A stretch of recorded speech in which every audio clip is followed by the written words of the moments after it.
Hi, kids. Welcome to Dream Path Education. Today, we're going to pack our school bag. Let's get ready together. Here's our school bag. It's empty right now. What should we put inside? Let's start with a notebook. We need it to write and draw. Let's put it in the bag. How about a pencil? Yes, we use it to write. In the bag it goes. Oops, made a mistake? Don't worry, we need an eraser too. Let's pack it. Let's take some colorful crayons to draw beautiful pictures. In they go.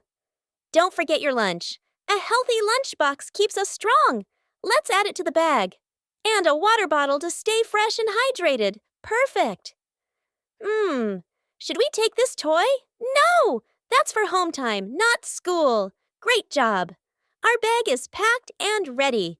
We have everything we need for school. Thanks for helping. See you next time on Dream Path Education.